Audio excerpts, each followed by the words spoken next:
Hello guys, welcome back to Think Smart. അപ്പോൾ നമ്മളിന്ന് fixed capital account എങ്ങനെ ചെയ്യാമെന്നാണ് പഠിക്കണേ. ഈ ഒരു വീഡിയോ നിങ്ങൾ മുഴുവനായിട്ട് കാണുകയാണെങ്കിൽ ഫിക്സ്ഡ് ക്യാപിറ്റൽ അക്കൗണ്ട് നിങ്ങൾക്ക് എളുപ്പമായിട്ട് ചെയ്യാൻ പറ്റും. കാരണം അത്രയും സിമ്പിളാണ്. നമ്മുടെ സെക്കൻഡ് ചാപ്റ്ററിലെ ആദ്യത്തെ പ്രോബ്ലമായിട്ട് വരുന്നതാണ് ഫിക്സ്ഡ് ക്യാപിറ്റൽ അക്കൗണ്ട്. സോ നമുക്ക് സ്റ്റാർട്ട് ചെയ്യാം. Ajit and Sajit entered into a partnership agreement on 1st April 2010 with capital contribution 20,000 and 14,000 respectively. They agreed upon the following terms and conditions. നിങ്ങൾ ഒരു ക്വസ്റ്റ്യൻ കാണുമ്പോൾ ആദ്യം ചെയ്യേണ്ടത് എന്താണെന്ന് വെച്ചാൽ അതിലുള്ള എമൗണ്ടുകൾ, ഡേറ്റുകൾ അല്ലെങ്കിൽ പാർട്ട്നേഴ്സിൻ്റെ പേരൊക്കെ ഒന്ന് അണ്ടർലൈൻ ചെയ്ത് വെക്കുക. കാരണം പിന്നെ നമ്മൾ നോക്കുമ്പോൾ പെട്ടെന്ന് ക്യാച്ച് ആവാനാണത്.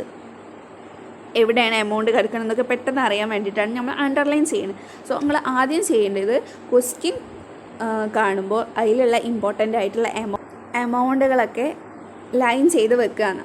പിന്നെ താഴെ പറയുന്ന കണ്ടീഷൻസ് എന്തൊക്കെയാണ് നമുക്ക് നോക്കാം.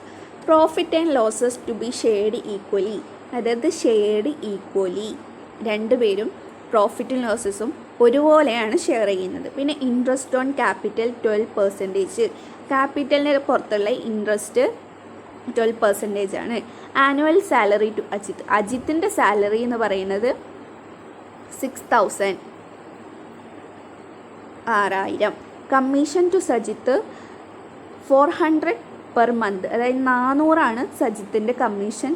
മാസത്തിലുള്ള കമ്മീഷനാണ്, അതായത് പെർ മന്ത് എന്ന് അവിടെ എടുത്ത് കാണിച്ചിട്ടുണ്ടല്ലേ, 400. പിന്നെ ഇൻട്രസ്റ്റ് ഓൺ ഡ്രോയിങ് 9%, ഡ്രോയിങ്ങിൻ്റെ പുറത്തുള്ള ഇൻട്രസ്റ്റ് കിട്ടും. Capital accounts according to fixed capital account, അതായത് 2 ക്യാപിറ്റൽ അക്കൗണ്ട് ഉണ്ട്, ഫിക്സ്ഡ് ക്യാപിറ്റൽ അക്കൗണ്ടും ഫ്ലക്ച്വേറ്റിംഗ് ക്യാപിറ്റൽ അക്കൗണ്ടും. ഇതിൽ പറഞ്ഞിട്ടുള്ളത് ഫിക്സ്ഡ് ക്യാപിറ്റൽ അക്കൗണ്ടിലാണ് ചെയ്യേണ്ടത്. Ajith withdraw 4,000 and October 1, 2010 Ajith 4,000 withdraw ചെയ്തത്. Sajith 8,000 on July 1, 2010. സജിത്ത് 8,000 രൂപ ജൂലൈ 1, 2010 ജൂലൈ 1 പിൻവലിക്കുകയും അജിത്ത് വിഡ്രോ ചെയ്തത് 4,000 ആണ്. പിന്നെ Sajith has given a loan of 12,000 on January 1, 2011 to the firm, അതായത് ഫേമിലേക്ക് 12,000 രൂപ വായ്പ കൊടുക്കുകയും ചെയ്തു.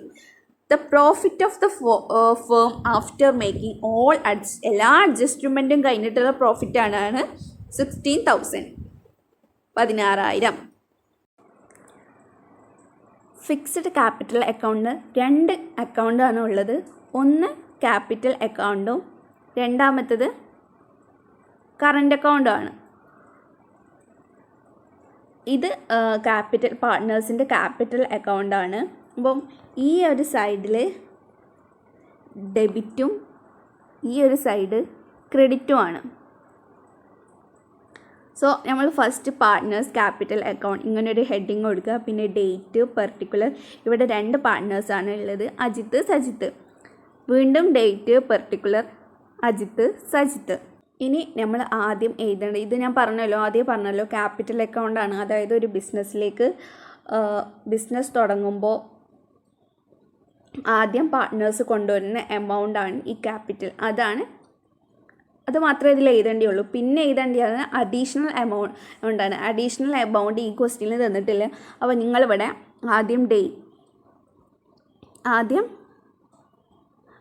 ഇവിടെ ഡേറ്റ് എഴുതുക. പെർട്ടിക്കുലർ എന്നുള്ളടത്ത് ക്യാഷ് പറഞ്ഞാണ്ട് അജിത്ത് കൊണ്ടുവന്ന എമൗണ്ടും സജിത്ത് കൊണ്ടുവന്ന എമൗണ്ടും എഴുതുക. 2010 ഏപ്രിൽ 1 എഴുതുക. പിന്നെ ക്യാഷ് പറഞ്ഞിട്ട് അവർ കൊണ്ടുവന്ന ക്യാഷ് എഴുതുക. അപ്പോൾ അജിത്തും സജിത്തും കൊണ്ടുവന്ന ക്യാഷ് 2,000 ആൻഡ് 14,000 ഇവിടെ പറഞ്ഞിട്ടുണ്ട്. 2,000, 14,000 ഇവിടെ എഴുതി. അതിനുശേഷം നിങ്ങൾ എഴുതേണ്ടത് എമൗണ്ട് ഇങ്ങോട്ട് എടുത്തെഴുത്. 20,000ഉം 14,000ഉം എടുത്തെഴുതി. 20,000, 14,000. കാരണം വേറെ എമൗണ്ട് ഒന്നും ഇല്ല, അഡീഷണൽ എമൗണ്ട് ഒന്നും കൊണ്ടുവന്നിട്ടില്ല. അതുകൊണ്ട് 20,000ഉം 40,000 നേരെ ക്രെഡിറ്റ് സൈഡിൽ നിന്ന് അടിയിലേക്ക് എടുത്ത് എഴുതി. അതേപോലെ തന്നെ ഡെബിറ്റ് സൈഡിലും അടിയിൽ അജിത്തിൻ്റെയും സജിത്തിൻ്റെയും ഇടയിൽ എടുത്ത് എഴുതുക. ഡേറ്റ് എഴുതുക 2011 മാർച്ച് 31, അതായത് 2010 ഏപ്രിൽ 1 ഈ ബിസിനസ് അവർ സ്റ്റാർട്ട് ചെയ്ത്. അപ്പം അവസാനമാണല്ലോ ക്യാപിറ്റൽ അക്കൗണ്ടൊക്കെ ഉണ്ടാക്കുക. അതായത് ഒരു വർഷം കഴിഞ്ഞിട്ട്, അതായത് 2011 മാർച്ച് 31 ആവും. ബാലൻസ് എന്ന് പറഞ്ഞിട്ട് അതേ എമൗണ്ട് എടുത്ത് ചെയ്താൽ 20,000, 40,000. പാർട്ട്നേഴ്സിൻ്റെ ക്യാപിറ്റൽ അക്കൗണ്ട് എന്ന് പറയുന്നത് ഇത്രയേ ഉള്ളൂ. പാർട്ട്നേഴ്സ് ക്യാപിറ്റൽ അക്കൗണ്ടിന് ഹെഡിങ് ചെയ്താൽ പിന്നെ date particular Ajith Sajith, date particular Ajith Sajith, ആ ഡേറ്റ് ചെയ്താൽ ക്യാഷ് പറഞ്ഞിട്ട് ഓല് കൊണ്ടുവന്ന ക്യാഷ് 20,000, 40,000 എഴുതുക.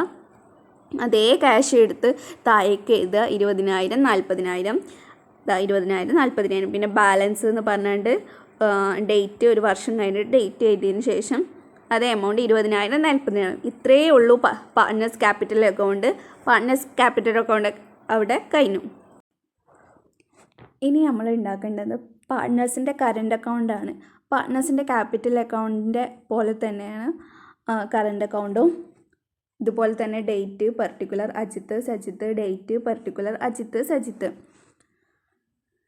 ആദ്യം എഴുതേണ്ടത് ഷെയർ ഓഫ് പ്രോഫിറ്റ് ആണ്. ഷെയർ ഓഫ് പ്രോഫിറ്റ് എങ്ങനെ എഴുതുക? അജിത്തിൻ്റെയും സജിത്തിൻ്റെയും ഷെയർ ഓഫ് പ്രോഫിറ്റ് നമ്മൾ എഴുതണം. അപ്പം ക്വസ്റ്റ്യനിൽ പറഞ്ഞിട്ടുണ്ടായിരുന്നു profit and losses be shared ഈക്വലായിട്ടാണ് ഷെയർ ചെയ്യേണ്ടത്. അതുപോലെ തന്നെ 16,000 പ്രോഫിറ്റ് ഉള്ളത്. ആകെ പ്രോഫിറ്റ് ഉള്ളത് 16,000. ഇത് 2 പേർക്കും ഈക്വലായിട്ട് ഷെയർ ചെയ്യണം. ഈക്വലി എന്ന് പറയുന്നത് 1:1. 1:1 എങ്ങനെ ഷെയർ ചെയ്യുക? Ajith equal to 16,000 into 1/2 equal to 8,000. Sajith 16,000 into 1/2 equal to 8,000. Equal ആയതുകൊണ്ട് രണ്ടാൾക്കും ഒരേ തുകയാണ് വന്നത്, കണ്ടല്ലോ. 1:1 ഈക്വലാണ് 8,000. എന്താ ഷെയർ ഓഫ് പ്രോഫിറ്റ് നമ്മൾ കറണ്ട് അക്കൗണ്ടിലേക്ക് 8,000 എടുത്ത് എഴുതി. ഇനി നമ്മൾ എഴുതേണ്ടതാണ് ഇൻട്രസ്റ്റ് ഓൺ ക്യാപിറ്റൽ. ക്വസ്റ്റ്യന് തന്നിട്ടുണ്ട് 12% ആണ് ഇൻട്രസ്റ്റ് ഓൺ ക്യാപിറ്റൽ. 12% ആണ് ഇൻട്രസ്റ്റ് ഓൺ ക്യാപിറ്റൽ പറഞ്ഞത്. അപ്പോൾ ഓരോരുത്തരുടെ ക്യാപിറ്റൽ ആദ്യം നമുക്ക് അജിത്തിൻ്റെതാണ് കാണേണ്ടത്. അജിത്തിൻ്റെ ക്യാപിറ്റൽ 20,000 ആണ്. അപ്പം 20,000ൻ്റെ 12% ആണ് നമ്മൾ കാണേണ്ടത്. 20,000ൻ്റെ 12% പറയും 20,000 ഇൻറ്റു 12/100. പെർസെൻറ്റേജ് കാണുമ്പം 100 കൊണ്ട് ഹരിക്കണം. 12/100 ഈക്വൽ ടു 2,400. 2,400 അജിത്തിൻ്റെത്. ഇനി സജിത്തിൻ്റെ കാണണം. സജിത്തിൻ്റെ ക്യാപിറ്റൽ എന്ന് പറയുന്നത് ക്വസ്റ്റ്യനിൽ തന്നിട്ടുണ്ടായിരുന്നു 40,000. 40,000ത്തിൻ്റെ 12% നമ്മൾ കാണണം. അപ്പോൾ 40,000 ഇൻറ്റു 12/100 ഈക്വൽ ടു 4,800. പെർസെൻറ്റേജ് കാണുമ്പം 100 കൊണ്ട് ഹരിക്കണം. അപ്പം 2,400ഉം 4,800. ഇൻട്രസ്റ്റ് ഓൺ ക്യാപിറ്റൽ പറഞ്ഞിട്ട് അജിത്തിൻ്റെ 2,400ഉം സജിത്തിൻ്റെ 4,800ഉം കറണ്ട് അക്കൗണ്ടിലേക്ക് എടുത്ത് എഴുതിയിട്ടുണ്ട്. ഇനി ക്വസ്റ്റ്യനിൽ പറഞ്ഞത് കമ്മീഷനാണ്. Commission to Sajith 400 per month, അതായത് മാസത്തിൽ 400 സജിത്തിൻ്റെ കമ്മീഷൻ. കമ്മീഷൻ ടു സജിത്ത് മാസത്തിൽ 400 ആവുമ്പോൾ 400 ഇൻറ്റു 12 എന്ന് പറയുന്നത് 12 മാസമാണുള്ളത്. ഒരു മാസം 400 ആണെങ്കിൽ 400 ഇൻറ്റു 12 4,800. കറണ്ട് അക്കൗണ്ടിലേക്ക് കമ്മീഷൻ എഴുതിയിട്ട് സജിത്തിൻ്റെ മാത്രമാണ് ഇവിടെ കമ്മീഷനിൽ, അത് 4,800 എടുത്ത് എഴുതി. ഇനി എഴുതേണ്ടതാണ് interest on loan to Sajith. Sajith loan എടുത്തിട്ടുണ്ടായിരുന്നു, അതും സജിത്തിൻ്റെ അക്കൗണ്ടിൽ എഴുതണം. അപ്പം സജിത്ത് ലോൺ എടുത്തിട്ടുള്ളത് ക്വസ്റ്റ്യനിൽ പറഞ്ഞിട്ടുണ്ട് 12,000 ആണ് സജിത്ത് ലോൺ എടുത്ത്. അതും ജനുവരി 1, 2011. ജനുവരി 1, 2011 ഫസ്റ്റ് ഏപ്രിൽ 2010 ഈ ബിസിനസ് അവർ തുടങ്ങിയത്. അപ്പോൾ ഏപ്രിലാണ് ബിസിനസ് തുടങ്ങിയതെങ്കിൽ മാർച്ചിലാണ് അവസാനിക്കുന്നത്. അപ്പോൾ മാർച്ച് ആകുമ്പോൾ ഒരു വർഷം ആവുന്നു. ഇവിടെ 12,000 ഇൻറ്റു 3 ഇൻറ്റു 12 എന്ന് എഴുതിയിട്ടുള്ളത് ഏപ്രിലിൽ തുടങ്ങിയിട്ട് മാർച്ച് വരെയാണ് ഓലെ ബിസിനസ് അവിടെ ഓടുന്നത്. അപ്പം ജനുവരിയിലാണ് ലോൺ കൊടുത്തിട്ടുള്ളതെങ്കിൽ ജനുവരി, ഫെബ്രുവരി, മാർച്ച് 3 മാസമാണുള്ളത് അല്ലേ. അപ്പോൾ 3 ഹരിക്കണം 12 12. പിന്നെ ഇൻട്രസ്റ്റ് ഓൺ ലോൺ എന്ന് പറയുന്നത് ഈ ലോൺ എപ്പോഴും 6% കൊണ്ട് ഹരിക്കണം. 6% ലോൺ ഉണ്ടാവുക. ആ 6% കൊണ്ട് ഏതൊരു ലോൺ ഉണ്ടെങ്കിലും 6%. അതിൽ പെർസെൻറ്റേജ് തന്നിട്ടുണ്ടെങ്കിൽ ആ പെർസെൻറ്റേജ് കൊണ്ട് ഹരിക്കുക, അല്ലെങ്കിൽ 6% കൊണ്ട് 100 കൊണ്ട് ഹരിക്കുക. അപ്പോൾ 12,000 ഇൻറ്റു 3 ഹരിക്കണം 12 ഇൻറ്റു 6 ഹരിക്കണം 100 = 180. ഇൻട്രസ്റ്റ് ഓൺ ലോണ് പറഞ്ഞിട്ട് 180 സജിത്തിൻ്റെ അക്കൗണ്ടിൽ എഴുതി. ഇനി നമ്മൾ എഴുതേണ്ടതാണ് ഡ്രോയിങ്. അജിത്തിൻ്റെയും സജിത്തിൻ്റെയും ഡ്രോയിങ് ക്വസ്റ്റ്യനിൽ തന്നിട്ടുണ്ട്. അജിത്ത് വിഡ്രോ ചെയ്തത് 4,000, സജിത്ത് വിഡ്രോ ചെയ്തത് 8,000 ആണ്. അത് നേരെ കറണ്ട് അക്കൗണ്ടിലേക്ക് എടുത്തെഴുതാൻ നമ്മൾ എടുത്തെഴുതി. ഞാൻ കാണിച്ചു തന്നിട്ടുണ്ട്. ഇതാ 4,000, 8,000. ഇൻട്രസ്റ്റ് ഓൺ ഡ്രോയിങ് 9% ഇത് നമ്മൾ അണ്ടർലൈൻ ചെയ്ത് വെച്ചതാണ്. ഇനി നമ്മൾ അതാണ് എഴുതേണ്ടത്.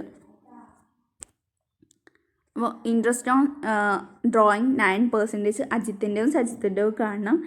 ഡ്രോയിങ് പറഞ്ഞത് അജിത്തിൻ്റെ 4,000, സജിത്തിൻ്റെ 8,000 ആയിരുന്നു. അതുകൊണ്ട് തന്നെ ഇതാ 4,000, 8,000. പിന്നെ 9% ഞാൻ പറഞ്ഞു. അപ്പം 9 ഹരിക്കണം 100 and 9 ഹരിക്കണം 100. ഇനി ഈ 6 ഹരിക്കണം 12, 9 ഹരിക്കണം 12 എന്താണ്? ഇത് എന്തായാലും മാസത്തെ ബേസ് ചെയ്തിട്ടാണ് 12, 12. ഇനി 6ഉം 9ഉം എങ്ങനെ വന്നതെന്ന് വെച്ചിട്ടുള്ളത് ക്വസ്റ്റ്യനിൽ ഡേറ്റ് തന്നിട്ടുണ്ട്. അജിത്തിൻ്റെയും സജിത്തിൻ്റെയും ക്വസ്റ്റ്യനിൽ പ്രത്യേകം ഡേറ്റ് തന്നിട്ടുണ്ട്. അജിത്തിൻ്റേത് എന്ന് പറഞ്ഞത് ഒക്ടോബർ 1, 2010 ഏപ്രിലാണ് ബിസിനസ് സ്റ്റാർട്ട് ചെയ്തതെങ്കിൽ മാർച്ചിലാണ് അവസാനിക്കുക. അപ്പോൾ ഒക്ടോബർ, നവംബർ, ഡിസംബർ, ജനുവരി, ഫെബ്രുവരി, മാർച്ച് 6 മാസമാണ്. അപ്പം അജിത്തിൻ്റേത് 6, സജിത്തിൻ്റെ ജൂലൈയിലാണ് വിഡ്രോ ചെയ്തത്. അപ്പോൾ July, August, September, October, November, December, ജനുവരി, ഫെബ്രുവരി, മാർച്ച് 9. അജിത്തിൻ്റെ 6ഉം സജിത്തിൻ്റെ 9ഉം ആണ്. എന്താ അവിടെ കണ്ടല്ലോ, അജിത്തിൻ്റെ 6, സജിത്തിൻ്റെ 9. 6 ഹരിക്കണം 12, 9 ഹരിക്കണം 12. അജിത്തിൻ്റെ 180, സജിത്തിൻ്റെ 540. ഇതിന് കറണ്ട് അക്കൗണ്ടിലേക്ക് എടുത്തെഴുതുക. അജിത്തിൻ്റെയും സജിത്തിൻ്റെയും ഇൻട്രസ്റ്റ് ഓൺ ഡ്രോയിങ് 180, 540 കറണ്ട് അക്കൗണ്ടിലേക്ക് എടുത്തെഴുതി. ആനുവൽ സാലറി ടു അജിത്തിന് സാലറി 6,000 രൂപ. അത് എഴുതിയിട്ടില്ല. അത് നമ്മൾ കറണ്ട് അക്കൗണ്ടിലേക്ക് എടുത്തെഴുതണം. ഇതാ നമ്മൾ എഴുതി. സാലറി അജിത്തിൻ്റെ അക്കൗണ്ടിൽ 6,000 എന്ന് എഴുതി. ഇനി നമ്മൾ ടോട്ടൽ ചെയ്യാം. ഇത് രണ്ടും കൂട്ടിയിട്ട് 16,400ഉം 17,780 കിട്ടി. ഈ ഒരു സൈഡിനെക്കാട്ടിലും ഈ ഒരു സൈഡ് കൂടുതലായതിനാൽ നമ്മൾ താഴെ ആ ബോക്സിൻ്റെ ഉള്ളിൽ ആ എമൗണ്ട് എഴുതി വെക്കുക. ഈ ടോട്ടൽ എമൗണ്ട് ഇവിടെയും ഈ ടോട്ടൽ എമൗണ്ട് ഇവിടെയും അതേ എമൗണ്ട് ഇങ്ങോട്ടും എടുത്ത്. അപ്പോൾ കറണ്ട് അക്കൗണ്ട് ഫുള്ള് ഇവിടെ കഴിഞ്ഞു. ക്വസ്റ്റ്യൻ തന്നിട്ടുള്ള എല്ലാതും നമ്മൾ ഈ കറണ്ട് അക്കൗണ്ടിൽ ഉൾപ്പെടുത്തി. ഇനി നമുക്ക് ബാലൻസ് ചെയ്യാം. ഡെബിറ്റ് സൈഡ് പറയുന്നത് ഈ ഒരു ഭാഗമാണ്. ക്രെഡിറ്റ് സൈഡ് എന്ന് പറയുന്നത് ഈ ഒരു ഭാഗം. അപ്പം അജിത്തിൻ്റെ ഡെബിറ്റ് സൈഡായ 4,000, 180 കൂട്ടിയിട്ട് അജിത്തിൻ്റെ ടോട്ടൽ എമൗണ്ടായ 16,400 നിന്ന് കുറയ്ക്കുക. നമ്മൾ കുറച്ചിട്ടുണ്ട്. ഇങ്ങനെയാണ് 4,000 + 180, 4,180. അതായത് ഡെബിറ്റ് സൈഡ്. 16,400 എന്ന് പറയുന്നത് അജിത്തിൻ്റെ ക്രെഡിറ്റ് സൈഡ്. ക്രെഡിറ്റ് സൈഡിൽ നിന്ന് ഡെബിറ്റ് സൈഡ് കുറയ്ക്കുക. കണ്ടില്ലേ, ഡെബിറ്റ് സൈഡ് കുറക്കുമ്പോൾ 12,220. അതാണ് സജിത്തിൻ്റെ ഡെബിറ്റ് സൈഡിലെ 8,540 കൂട്ടിയാൽ 8,540. അതുപോലെ തന്നെ ക്രെഡിറ്റ് സൈഡിൽ സജിത്തിൻ്റെ ടോട്ടൽ എമൗണ്ട് കൂട്ടുമ്പോൾ 17,780. ഈ 17,780 ഈ ഡെബിറ്റ് സൈഡ് കുറക്കുകയാണ് ചെയ്യേണ്ടത്, എന്നാലേ ബാലൻസ് കിട്ടുക. നമ്മൾ കുറച്ചിട്ടുണ്ട്, ഇതാ ഇതുപോലെയാണ്. ഡെബിറ്റ് സൈഡ് ടോട്ടൽ കൂട്ടുമ്പോൾ 8,440. അത് ക്രെഡിറ്റ് സൈഡിൽ നിന്ന് കുറക്കുകയാണ് വേണ്ടി. ക്രെഡിറ്റ് സൈഡിൽ ടോട്ടൽ എമൗണ്ട് 17,780, അത് ഡെബിറ്റ് സൈഡ് കുറച്ചു, അപ്പോൾ കിട്ടിയത് 9,240. അജിത്തിൻ്റെ ബാലൻസായ 12,220 സജിത്തിൻ്റെ ബാലൻസ് 9,240 എഴുതിയിട്ടുണ്ട്. ഇതോടുകൂടി പാർട്ട്നേഴ്സിൻ്റെ കറണ്ട് അക്കൗണ്ട് ഫുള്ളായി. നമ്മൾ ക്വസ്റ്റ്യനിലുള്ള എല്ലാതും എഴുതി. സിമ്പിളാണ്. ഡ്രോയിങ്ങും ഇൻട്രസ്റ്റ് ഓൺ ഡ്രോയിങ്ങും മാത്രമാണ് ഡെബിറ്റ് സൈഡിൽ, ബാക്കിയുള്ള എല്ലാ സംഭവങ്ങളും ക്രെഡിറ്റ് സൈഡിലാണ് എഴുതേണ്ടത്. ഇത് അങ്ങോട്ടും ഇങ്ങോട്ടും എഴുതി വെച്ചാൽ മതി. പിന്നെ ഞാൻ പറഞ്ഞ കാൽക്കുലേഷൻ ശ്രദ്ധിച്ച് കേട്ട് മനസ്സിലാക്കി ചെയ്താൽ മതി. ഇത്രയേ ഉള്ളൂ. So, thank you for watching. Subscribe and share.